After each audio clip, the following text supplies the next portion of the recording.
আসসালামু আলাইকুম। আজ আপনাদের সামনে তৈরি করে দেখাবো সেহরি স্পেশাল একটি রেসিপি।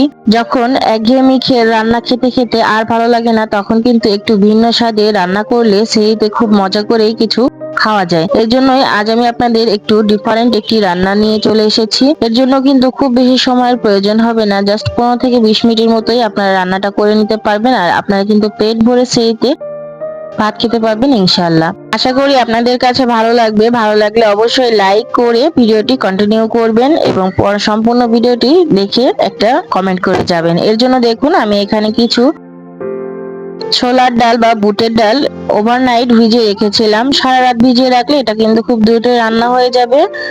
10 থেকে 15 থেকে 20 মিনিটের মধ্যেই কিন্তু এটা সেদ্ধ হয়ে যাবে। দেখুন ডালটা এতটাই নরম হয়েছে যে চাপ দিলে কিন্তু এটা ভেঙে যাচ্ছে।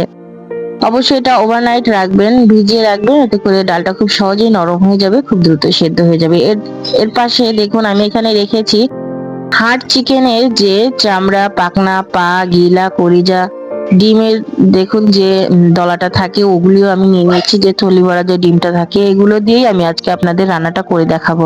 আমি যে প্রসেসে এই রান্নাটা করব সেম প্রসেসে আপনারাও যদি এই রান্নাটা করেন, এই রেসিপিটা কিন্তু আপনি যে কোনো কিছুর সঙ্গে সার্ভ করতে পারেন। ভাত, রুটি, পরোটা, খিচুড়ি যে কোনো কিছুর সঙ্গে কিন্তু আপনি সেহরিতে পেট ভরে খেতে পারবেন। দেখুন আমি প্রথমেই চুলায় একটা পাতিল বসিয়ে দিয়েছি, দিয়ে দেব সাদা তেল। আমি এখানে 1/3 কাপ সাদা তেল দিয়ে দিয়েছি, রান্নার রেগুলার তেল দিয়ে দিয়েছি। একটা তেজপাতা মাঝখান থেকে কেটে দিয়েছি আর কিছু গোটা গরম মশলা। এটাতে যখন সামান্য একটু সুন্দর একটা ফ্লেভার চলে আসবে তখন আমি এখানে দিয়ে দেব পেঁয়াজ। আমি এখানে 1/2 কাপ পেঁয়াজ দিয়ে দিয়েছি। 1/2 কাপ পেঁয়াজ দিলে এনাফ, এর থেকে বেশি পেঁয়াজ আর লাগবে না। পেঁয়াজটাকে আমি ভালো করে নেড়ে চেড়ে একটুখানি ব্রাউন কালার করে নিব। যতক্ষণ এটা ব্রাউন কালার না হচ্ছে ততক্ষণ পর্যন্ত এটাকে নাড়তে হবে। এ পর্যায়ে যারা যারা আমার ভিডিওটি দেখছেন অবশ্যই একটি লাইক করে দিবেন। আপনারা অনেকেই আছেন লাইক করতে ভুলে যান। আপনাদের একটি লাইকের মাধ্যমে আমার ভিডিওটি কিন্তু অনেকের কাছে পৌঁছাবে এবং অনেকেই রেসিপিটা দেখতে পারবে। দেখুন পেঁয়াজটা যখন ব্রাউন কালার হয়ে যাবে তখন আমি এখানে দিয়ে দেবো 1 চামচ আদার পেস্ট, 1 চামচ রসুনের পেস্ট এবং 1 চামচ জিরার পেস্ট। এগুলোকে দিয়ে ভালো করে নেড়েচেড়ে আমি 1 থেকে 1.5 মিনিটের মতো একটুখানি কষিয়ে নেব, যাতে এর কাঁচা যে ফ্লেভারটা সেটা যাতে চলে যায়। যখন এটাকে 1 থেকে 1.5 মিনিটের মতো একটু কষানো হয়ে যাবে তখন আমি এখানে দিয়ে দেবো শুকনো উপকরণ। এখানে আমি স্বাদ অনুযায়ী লবণ দিয়ে দিচ্ছি, আপনারা কিন্তু আপনাদের টেস্ট অনুযায়ী লবণটা দিয়ে দিতে পারবেন। দিয়ে দেবো 1 চামচ উঁচু করে হলুদ গুঁড়া, 1 চামচ উঁচু করে ধনিয়া গুঁড়া এবং লাল মরিচের গুঁড়া দিচ্ছি আমি 2 চামচ। আমি আমার পরিমাণ মতো আমার টেস্ট অনুযায়ী মরিচের গুঁড়াটা দিয়ে দিয়েছি, আপনারা কিন্তু আপনাদের টেস্ট অনুযায়ী মরিচের গুঁড়াটা দিয়ে দিবেন। আমার কাছে মরিচটা একটু বেশি দিলে বেশি ভালো লাগে, যেহেতু সেহরিতে কোনো কিছুই খেতে ভালো লাগে না, সেহেতু একটু ঝাল ঝাল হলে খেতে কিন্তু খুবই ভালো লাগে। মশলাটাকে ভালো করে কষানোর জন্য আমি সামান্য কিছুটা পানি দিয়ে দিলাম। পানিটা দিয়ে আবারও ঢাকনা দিয়ে ঢেকে এটাকে কষিয়ে নিব। দেখুন 1 থেকে 1.5 মিনিট পরে কিন্তু মশলাটা থেকে পুরোটা তেল ছেড়ে দিয়েছে আর মশলাটা কিন্তু খুব সুন্দর করে কষানো হয়ে গেছে। দেখতেই দেখুন কত সুন্দর একটা কালার চলে এসেছে। এই পর্যায়ে আমি এখানে দিয়ে দেবো 1 চামচ শাহি গরম মশলার গুঁড়া।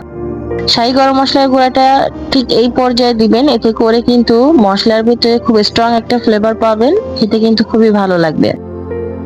এগুলোকে দিয়ে ভালো করে মিশিয়ে এখন দিয়ে দেব আগে থেকে যে পাখনা, পা, চামড়া এগুলো রেখেছিলাম ওগুলো দিয়ে দিচ্ছি। দিয়ে ভালো করে নেড়েচেড়ে মিশিয়ে এটাকে একটু মশলার সঙ্গে কষিয়ে নিতে হবে।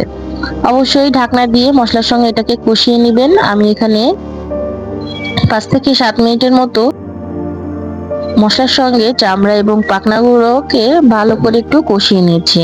এই পর্যায়ে কিন্তু খুব সুন্দর একটা ফ্লেভার বের হয়ে গেছে, যেহেতু এখানে মশলাটা খুব ভালো করে কষানো হয়েছে। 5 থেকে 7 মিনিট পরে যখন মাংসের মানে চামড়া, পা এগুলো কষানো হয়ে যাবে তখন আমি এখানে দিয়ে দেবো যে ডালটা আগে থেকে ভিজিয়ে পরিষ্কার করে রেখেছিলাম সেই ডালটা দিয়ে আবারও নেড়ে চেড়ে 5 থেকে 7 মিনিটের মতো একটুখানি কষিয়ে নেব। সবকিছু কিন্তু একটু সময় নিয়ে কষিয়ে নিতে হবে, একটু সময় নিয়ে কষিয়ে নিলে এটা খেতে খুবই ভালো লাগবে। যেহেতু সেহরিতে কিছুই খেতে ভালো লাগে না, সেহেতু একটু মনোযোগ সহকারে এটা রান্না করলে আপনার কাছে খেতে কিন্তু খুবই ভালো লাগবে আর আপনি তৃপ্তি করেই কিন্তু ভাত খেতে পারবেন। দেখুন আমি কিন্তু নেড়েচেড়ে বেশ অনেকটা সময় একটু কষিয়ে নিয়েছি আর আবারও ঢাকনাটা দিয়ে আমি আরো 5 মিনিটের মতো একটু কষিয়ে নিব। এ পর্যায়ে দিয়ে দিচ্ছি কিছু কাঁচামরিচ।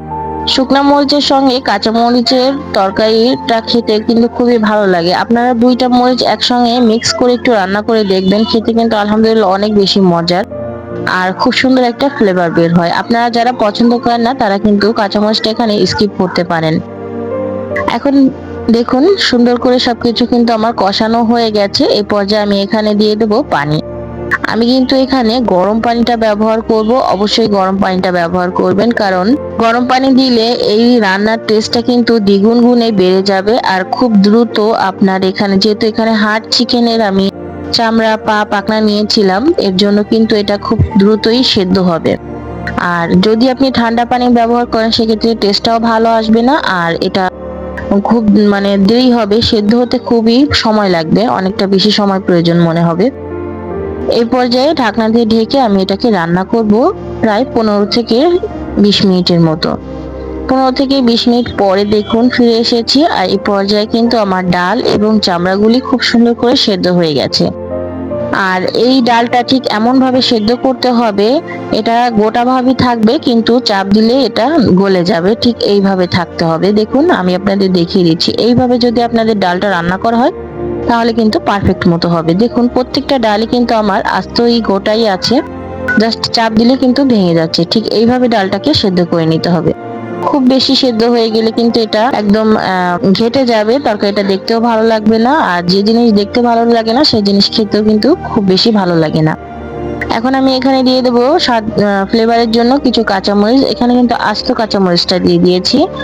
আর দিয়ে দেবো 1 চামচ ভাজা জিরার গুঁড়া এবং 1 চামচ ভাজা গরম মশলার গুঁড়া। শেষের পর্যায়ে কাঁচামরিচ এবং ভাজা জিরা, ভাজার গরম মশলা, এই তিনটা কিন্তু স্কিপ করবেন না, অবশ্যই এটা দেওয়ার চেষ্টা করবেন।